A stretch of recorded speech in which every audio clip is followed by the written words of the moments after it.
Watch us as we drop this hip-hop, it's like a stain. We make the whole room drop and everybody sing. We want the funk. We gotta have that funk. We kick it old school, we think we're so cool. We take it back to the past, we gonna act a fool. Up jumps the middle finger, make my... Hello, hello, hello. Welcome to Sports Buzz, a Fanatical View. I am your host, Scott D. Lewis, here live in studio, Comcast Cable, Channel 23, downtown Danbury, Connecticut, on this January 12th. Kind of a hot day as we were coming in here. My right-hand man, who we'll say hello to in a second, said they set records in New York City today, 65 degrees. 65 degrees, yes. Crazy. I came into the studio tonight, no jacket required. Wow. Pretty warm, and of course I got the heat turned up in here like usual. I turned it down a little bit to try to save a little bit on Eversource, but you know. But we are here 6:30 to 7 live again, 2 weeks in a row. We're off to a good start this year. We'll be here again live next week as well. So we'll start the year with 3 live shows. That's a good way to get things going. That's a record for us, isn't it? Well, we've had some good runs in the past, but this is a good start. At least. Yes. Let's officially say hello to my right-hand man, Mr. Bob Broad Jr. Hi, Scott. How are you? I'm doing good. How are you, Bob? My heart is still trying to get over that heartbreaking game this past weekend. Oof. My Giants got crushed. Second half collapse. Yeah. Started the game good. Second half was pretty terrible. We'll get to that in a moment. Bob's Show Spotlight on Tuesday nights at 9, Wednesdays at 12. In the control room, Mike Toohey running things, I think, kind of by himself right now. Expose Cinema. Friday nights at 9, Wednesdays at 1. The Met Jet Maniac McFadden might show up at some point in the show, and the family is out there. But, yes, it is. Jenna seems under the weather, and Connor's doing homework, so they're not part of the crew tonight. But we're live, 203-792. 4101 is the number. Anyone want to call in and talk about whatever they want to talk about, NFL action, college football action, NBA, NHL. We'll cover it all, but you can call and chime in if you'd like as well. Before we really get into your Giants, we'll give you a little break, Bob. Okay. We'll talk college football national championship. Yeah, that was a good game. It was a good game. I was frustrated watching it early and even into the second half. I thought Clemson was making a lot of mistakes in the rematch from last year's championship that saw Alabama win 45-40. But they did eventually come back. I was really frustrated with the coaching decisions and just their overall play. But they kept hanging tough. And they kept coming back, and it came down to a 9-play, 68-yard drive in the final 2 minutes of the game, and Clemson gets the game winner with 1 second left. The touchdown pass into the corner of the end zone to Hunter Renfrow as Deshaun Watson rolls to his right and completes the pass to the walk-on receiver, which is kind of fitting considering their coach, Dabo Swinney, was once a walk-on receiver himself for Alabama, the team on the other side.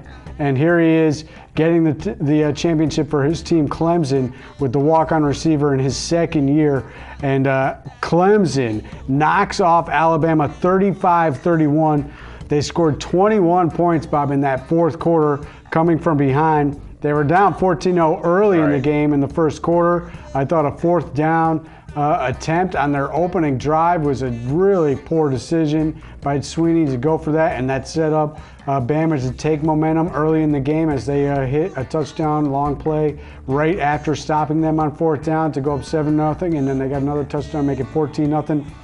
Clemson really settled things down, though, for the rest of the half, got themselves in the game, but then in the third quarter, they still fell back behind, and early in that fourth, they were down 24-14, and you were just wondering if they were ever going to be able to really come back. Right. Sure enough, they did. Scored a touchdown, made it 24-21, then scored the touchdown to grab a lead with 5 minutes left. And after their defense had really played well for, full 3 quarters of the game, all of a sudden they gave up, a very quick strike drive back to go down 31-28 with just over 2 minutes left. But Watson said he looked at the clock, saw 2:07 left, thought it was plenty of time. He said, let's go be champs, guys. We'll be heroes now. This is what we're made for. And impressive, Bob. 9 play, as I mentioned, 9 play, 68-yard drive. And took 2 minutes and 6 seconds left with 1 second left on the clock. He throws a touchdown pass. How about these numbers for him? Okay. Deshaun Watson, 4 touchdowns. One of them was a rushing touchdown.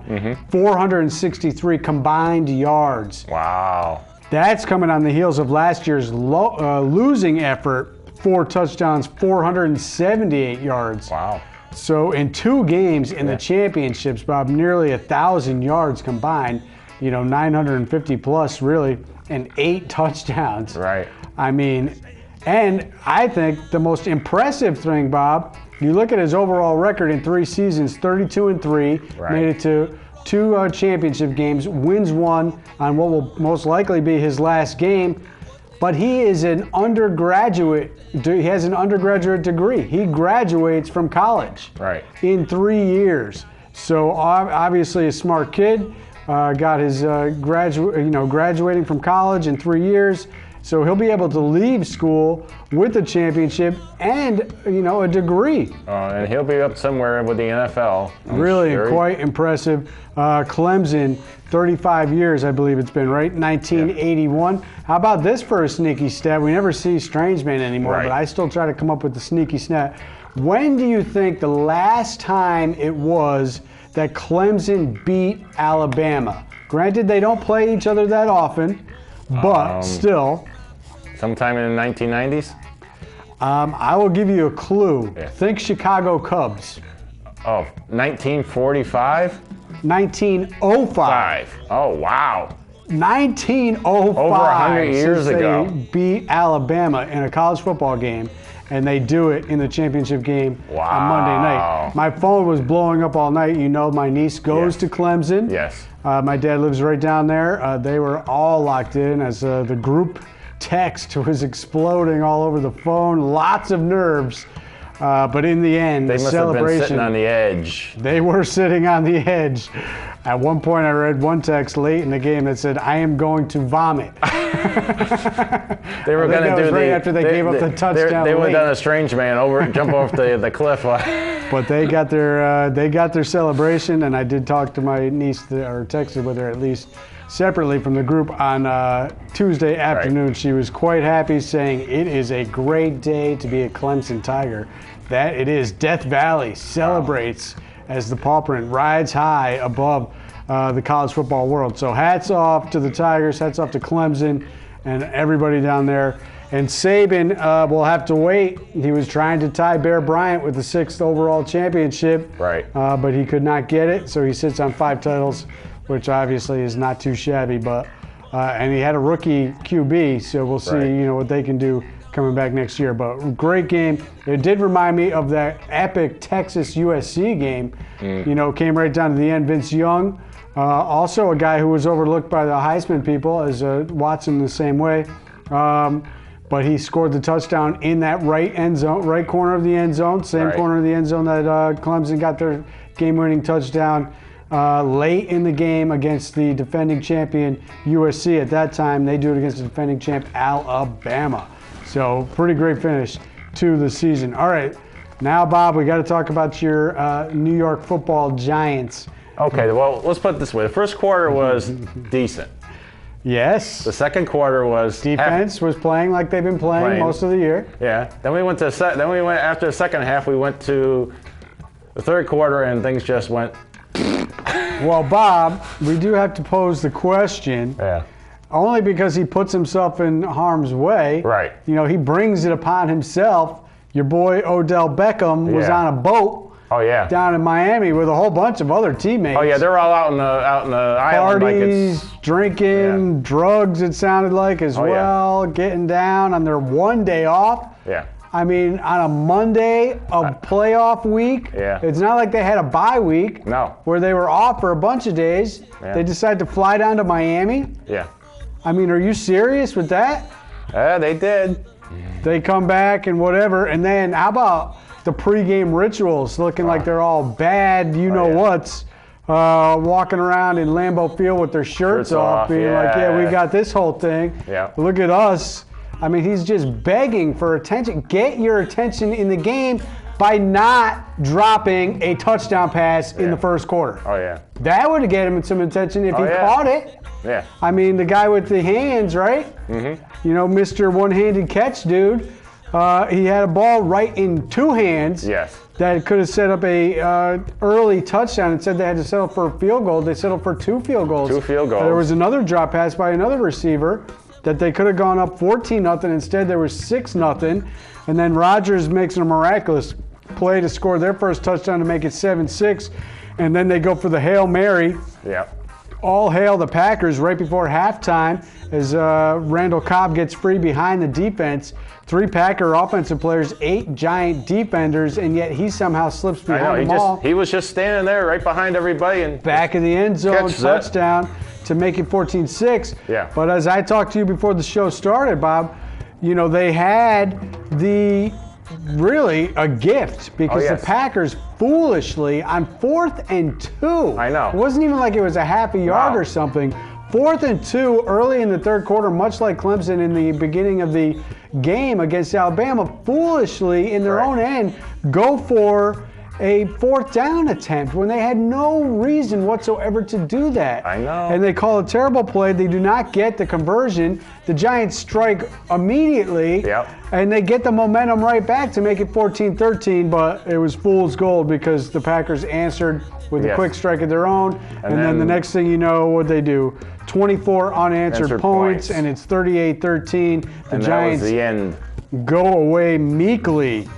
No repeat of what's happened in years past with the Giants knocking off the Packers on their way to 2 Super Bowl runs. So the Packers get their revenge. And they get to play the Cowboys, so it sets them up to play the Cowboys this weekend. And, you know, I don't know. Overall, I mean, what is your assessment? I mean, Odell's got talent, but the kid's a head case. Oh, I know it. He is. And coming from, you know, this is the Giants, Bob. They typically have a pretty classy way about doing things. Right. They've had a couple guys, Plaxico Burress comes to mind, do some oddball stuff. But really, you know, you guys are not known for having this type of guy get away with murder. They got apologists for him all over the place, saying his behavior is excusable because his talent on the field. But I don't know. As a Giant fan, I would think it's frustrating watching his antics. It is. All right, Bob is sullen right now. Doesn't want to get into it too much. His G-men are done. Packers move on. The rest of the games this weekend were terrible. And really, that game would turn out to be terrible as well. The Lions in Texas were horrible. Saturday, we had the Texans 27-14 against the shorthanded Raiders on their 3rd QB of the season. That was nothing going on there. Seahawks beat the Lions. Stafford was playing with a broken finger, basically, so he was no good. 26-6 in Seattle. And the Steelers were going against a backup QB in Pittsburgh as Miami was no match. Miami didn't even show up. I mean, they also had a chance, really, because they were being outplayed, but early in that third quarter, they could have scored a touchdown, or actually, I think it was right before halftime. They drove down the field, and the QB got hit from behind and fumbled, and that was pretty much the end of that game, 30-12. So no good games. We have good matchups this weekend. Hopefully we'll get better results. Seahawks at Falcons. Rematch not only of this game this year. That should be a very good game. Remember the Falcons early in the season when everybody was questioning whether they were good or not, beat the Broncos in Denver, then went to Seattle and really should have beaten the Falcons. They lost a 2-point game, but remember that non-call as Julio Jones was clearly interfered with by Richard Sherman, which would have set up a game-winning field goal. And it's also a rematch of a playoff game from the first year, about 5 years ago, I guess it was, the You Mad Bro year. Remember when the Seahawks burst onto the scene, Richard Sherman with the You Mad Bro quote against Tom Brady when they beat the Patriots early in the year. And then they went into Atlanta in the playoffs, and he got burned bad late against the Falcons as the Falcons beat them in one of the few Georgia Dome positive memories. As we talked about last week, the Georgia Dome will be closing. forever somehow. I don't know why. So there is a rematch from that playoff game. The first year Seattle broke onto the scene. And Russell Wilson, that was his first year. He's the first QB, I believe, ever to make the playoffs in his first 5 seasons. Right. As he is back in the playoffs again. They have the one championship. They have the loss against the Patriots. They have some other defeats in the postseason.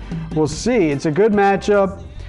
No one ever trusts the Falcons. Otherwise, you would say the Falcons, should properly be favored. They are favored by 5 points. Yeah. Wow. Well, what's the line on the Cowboys and? The line for Saturday, we'll talk quickly. Texas at Patriots. Patriots 7-1 all-time against the Texans, including a playoff beatdown a couple years ago, and also a 27-0 Week 2 performance without Brady. Remember, that was one of Garoppolo's games.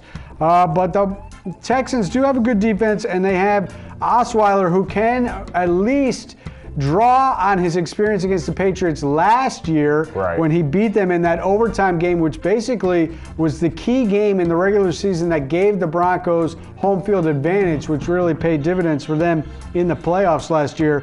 So he does have that under his belt, but I do expect the Patriots to win. The spread in that game, Bob, started at 16. It's down to 15 now. Huge spread. The early game on Sunday, those are the Saturday games. Steelers at Chiefs. Steelers beat the Chiefs early, Week 4 this year, 43-14 in a primetime game, Sunday night affair. Chiefs then went on to win 5 straight. The Steelers then went on to lose, I think, 4 in a row before winning now 7 in a row, I believe, including last week's playoff win. So 2 different teams right now. It's in Kansas City. Tough place for anybody to play. Tough matchup. We talked before the show started.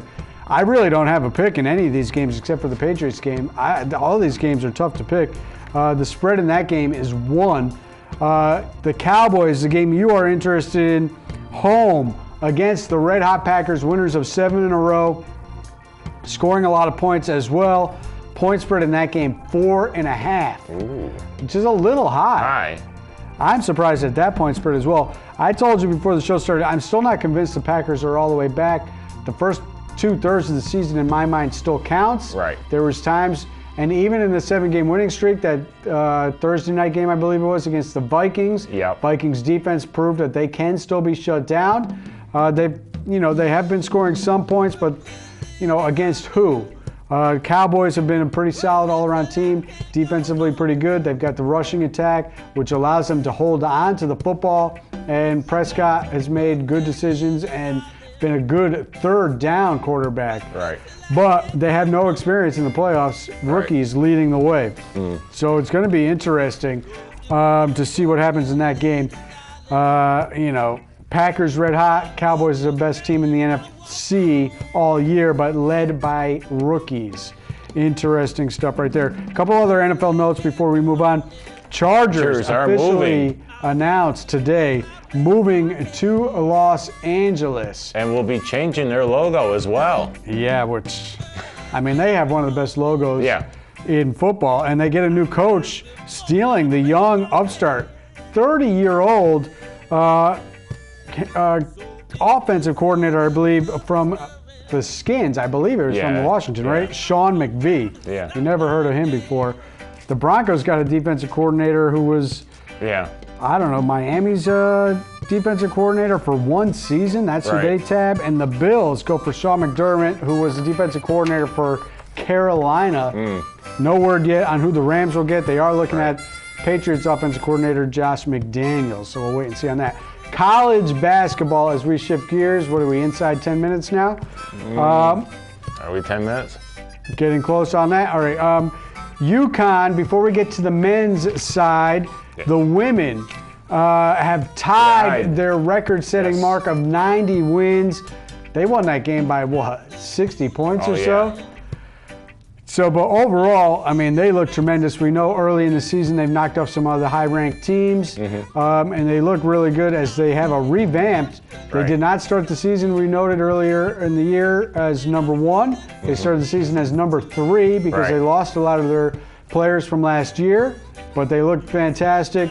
and we will keep track to see as they break the record most likely this weekend. But we did want to mention that they are at that 90-win mark and looking very, very good. Speaking of looking good, at least for 2 games, Bob. Yeah, GMen have found a way to... Considering where they were, we have to take baby steps at this point to see if they can get their season back on track and fight their way into a postseason berth. They sit at 7-9, 2-3 in division or in conference after a 73-59 win last night against Temple, who's 10-8, not great, but 64-49 this weekend against a UCF team that's 12-4 and 3-1 in conference. That was the win that snapped their 4-game skid, and they did it by going inside. Last night, specifically, senior Canton Facey with 23 points and Amita Brita with the defensive effort. He had 9 blocks, I know, at one point in that game. I don't know what his final total was, but they're maybe looking to exploit their size in the middle instead of relying heavily on outside play. We'll see what happens. They got another rematch against a former Big East foe, Georgetown, who's been struggling in this year, at Georgetown Saturday afternoon at noon. So if you're looking for something before the NFL playoffs begin later in the day, catch a little UConn at Georgetown Saturday. That game's on Fox at noon. I will probably look to tune into that before hitting the road to my annual little playoff bash that I go to a friend of mine's out in New York. So that'll be a good time. Hopefully the snow holds out. Yes, Bob. yeah. Well, they said the snow is supposed to come in late Saturday, so that's what they said last week too. But it didn't. Right, and I actually heard this morning that they're saying that the chance of snow is actually diminishing. Yeah. Although it will be cold. And this guy's got a great barn set up, but it's kind of indoor-outdoor. So I will be sure to dress warm and maybe just hit the bourbon. That'll warm me up. I have a friend of mine from the firehouse. He's going to the Patriot game this weekend. Really? Yeah. I told him dress warm. Saturday night, it's going to be below 20. It'll be 20 or so at least. That'll be chilly. Good. I mean, you can dress for it. You can get warm, and people will be going nuts. Oh yeah. So hopefully UConn can get another win. Other college basketball news. For the first time ever, following Villanova's loss last week, Baylor moved into the #1 spot. How'd they do in their first game as #1 on Monday night? Loss. Not so good. Losing to West Virginia. Coach Huggins, Bobby Huggins, still getting it done. 89-68. Wasn't even close. In West Virginia. I believe that game was on the road for Baylor. Yeah. So their stay at #1 will not last more than a week. Kansas, I believe, will be in prime position to move to #1. Villanova's #3. UCLA, #4. And Gonzaga, #5. Another one of those teams that no one can ever trust going forward. They had a decent postseason run last year, but I don't know. They lost some key players, so it's a little surprising that they're back already at #5. 5 minutes. All right, let's get into some NBA as we stick on the basketball topic, Bob. Okay. Buzzer beaters going in the wrong direction for your New York Brickabachers. Oh, Jesus. Oh, Bricks buzzer beaters beatings. That could be your headline. Another one last night. Let freedom ring in Philadelphia last last night. All the way. I mean, the Sixers break up the Sixers, Bob. The Sixers actually playing well. Yeah. They have more wins this year than they had combined last year already at 11. Yeah. And they got 11 last night on the buzzer beater. Embarrassing were some of the words coming out of the locker room as the Knicks. Remember last week they lost in a buzzer beater to the Bucks, who are actually a good team, but the Sixers still not a great team, although they have been playing better as of late. They've lost 9 of 10, your New York Knicks. 12 of 15, which has them sitting at 17 and 22. I would think the record would be worse than that with all these losses, but that just shows they were off to a pretty good start to the season. But what's going on with your boy Derrick Rose? He gets a home matchup against his former team, the Bulls. A no-show at the game the other night? No call, no show. That's what we call it in the business. Here, entertainment business at least, no call, no show. And he pulled a no call, no show, disappeared after the shoot-around. Apparently went home. We don't know the full details, but something was going on with his mother, which is fine if something was going on with your mom. But how about letting your bosses know that there's a family emergency and you got to leave? Yeah. Unbelievable. They sit at 11th place in the wild card standings, 3rd overall in the Atlantic Conference. Celtics, meanwhile, at 24-15. They're doing well. Big bounce back win last night against Les Wiz, the Wizards, who had won 3 in a row. Right. Tough loss, though, in Toronto. They had first place on the line. They were a game behind Toronto. They were up 16 in the second half. And 18-4 run by the Raptors to close out the game, Bob. Right. I had that game on NBA TV watching it. Ugly. But impressively, they come back on the second night of back-to-back and come up with a big game against the Wizards last night and pull away late. Isaiah Thomas, Bob, averaging 28.2 points per game. The guy's 5'9". I know. He's probably 5'8", really. Yeah.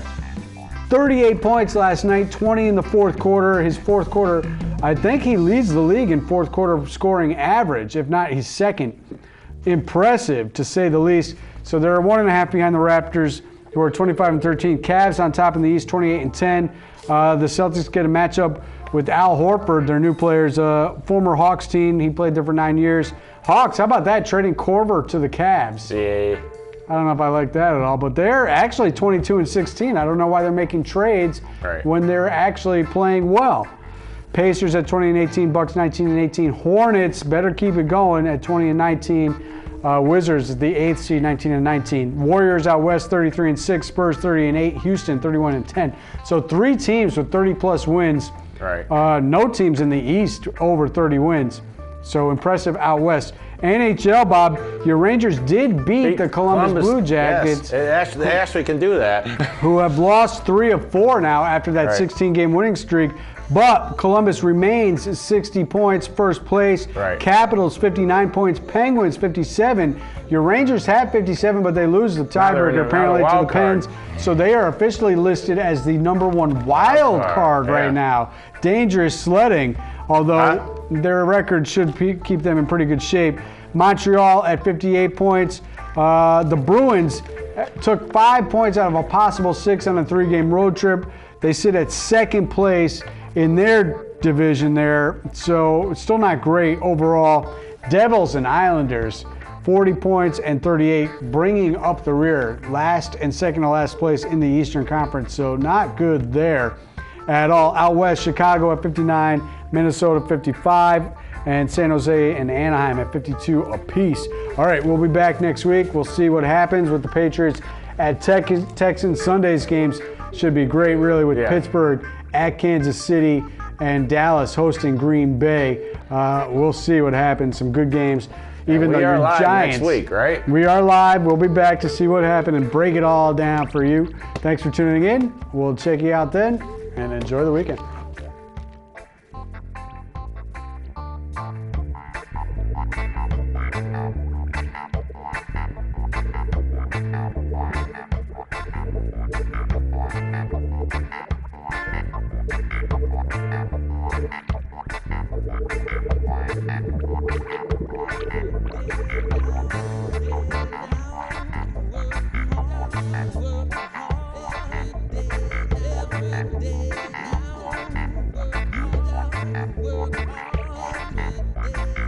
Day.